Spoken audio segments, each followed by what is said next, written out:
cartilage. Okay. Cartilage, bones and blood are various types of specialized connective tissue. The intercellular matrix of cartilage is solid and pliable and resist compression. Cells of this tissue known as chondrocytes. तो याद रखो कि cells of cartilage are chondrocytes are enclosed in small cavities within the matrix secreted by them. तो ये जो कॉन्ट्रोसाइट्स के ये जो कार्टिलेज के सेल्स होते हैं वो एक स्मॉल कैविटी में एनक्लोज रहते हैं जो बना होता है इनके खुद के सिक्रेटेड मैट्रिक्स से. ठीक है, वो कॉन्ट्रोसाइट्स ही वो सेल्स होते हैं जो मैट्रिक्स बनाते हैं एंड इवेंचुअली वही कार्टिलेज सेल्स हैं. ठीक है, most of the cartilage in vertebrate embryos are replaced by bones in adults. Cartilage is present in the tip of nose. अब तुम यहाँ से देखो, ये हम पीछे स्टार्टिंग वाले पैराग्राफ से फिर से जाएंगे. टिप ऑफ नोज में प्रेजेंट होगा ऑफकोर्स. अब तुम टिप देखो, तुम्हारा टिप प्रॉपरली सॉलिड नहीं है, थोड़ा सा इलास्टिक जैसा महसूस होता है.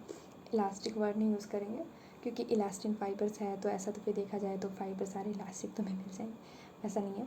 पर याद रखो कि टिप ऑफ नोज़ पे तुम इमेजिन करो. अब तुम देखो कि यहाँ पे ये कह रहा है सॉलिड है. हाँ सॉलिड तो है, ऐसे तो फ्लूइड नहीं है. प्लाइबल है मतलब थोड़ा हाँ फ्लेक्सिबल है और कंप्रेशन को रेजिस्ट करता है. मतलब तुम उसे दबाओगे तो वो दबेगा नहीं, वो दोबारा अगर वो दब रहा ना दोबारा वो वापस अपने पोजीशन पे आ जाएगा. पोजीशन पे नहीं आएगा, वो उतना दबता भी नहीं है. ठीक है, और सेल्स ऑफ दिस टिश्यू. ठीक है, हम यहाँ से बस ऊपर से पढ़ रहे हैं. सॉलिड है, प्लाइबल है, कंप्रेशन को रेजिस्ट करता है. कॉन्ट्रोसाइट्स होते हैं वो सेल्स जो मैट्रिक्स रिलीज़ करता है और ये खुद छोटे छोटे कैविटीज़ में प्रेजेंट होते हैं मैट्रिक्स के अंदर. और most of the cartilage cells जो होते हैं वो बोन से रिप्लेस हो जाते हैं अडल्ट टिश्यूज़ में. जब एक अडल्ट ह्यूमन बनता है तो cartilage is present in the tip of knows, outer ear joints. Tip of knows, outer ear joints. अब देखो ये टिप ऑफ नोज़ और आउटर ईयर ये जो आउटर ईयर जॉइंट्स मेंशन किया है ना, तुम इसे पिन्ना से और वो सब से कंफ्यूज मत करना, कुछ मत कंफ्यूज करो. ठीक है, बहुत सारे टीचर्स तुम्हें स्पेसिफिक नोट्स बना करके बता देंगे कि वो डिफरेंस क्या है. बट मेरा ये कहना है ना कि एनसीईआरटी जो वर्ड्स यूज़ कर रही है उसके ही थ्रू रहो, उससे थॉरो रहो. ठीक है, tip of knows, outer ear joints, adjacent bones and adjacent vertebral column and limbs and hands. Limbs and hands को ऐसा ही वो कहीं कहीं पे ऐसा लिखा होता है कि लॉन्ग बोन्स.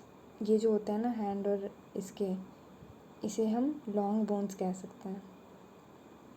वही होते हैं ना लॉन्ग बोन्स.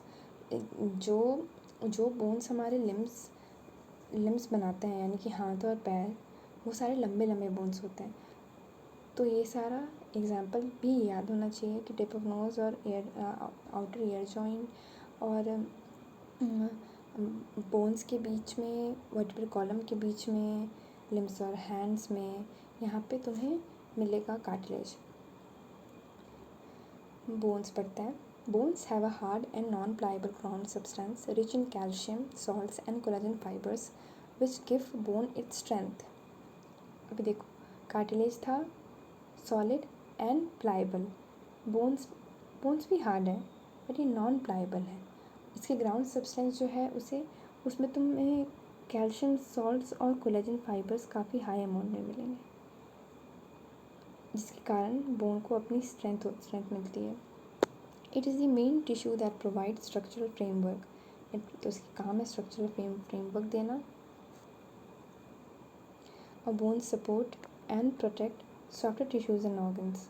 तो पहला ये बोलेंगे स्ट्रक्चरल फ्रेमवर्क, दूसरा कि सपोर्ट देना और प्रोटेक्ट करना सॉफ्टवेयर टिश्यूज़ एंड ऑर्गन्स को.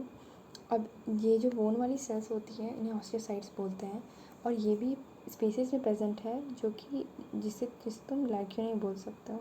ठीक है, और लिम्ब बोन्स जो लॉन्ग बोन्स हुए such as long bones of leg, बोला था ना मैंने लॉन्ग बोन्स बोलते हैं. NCERT and only NCERT. Of the legs serve weight-bearing functions. They also interact with skeletal muscles attached to them to bring about movements, and the bone marrow in some bones is the site of production of blood cells. तो यहाँ पे सारा functions एक साथ ही बता दिया, पहला बताया स्ट्रक्चरल फ्रेमवर्क, दूसरा बताया सपोर्ट और प्रोटेक्ट करना टिश्यूज़ एंड ऑर्गन्स को, तीसरा कि ये जो ये वेट बेयरिंग फंक्शन को कैरी करना, तीसरा कि स्केलेटल मसल्स से इंटरेक्ट करते हैं और मूवमेंट्स लाते हैं, चौथा और ये कि ये जो प्रोडक्शन ऑफ ब्लड सेल्स भी है और ये कहाँ होता है, बोन मैरो में। डायग्राम देख लेते हैं। ये जो पहला डायग्राम है यहाँ पर तुम इससे याद रख सकते हो ना कि ये जो तुम्हें क्रॉस क्रॉस दिख रहा है ये बोन है, ये कार्टिलेज है।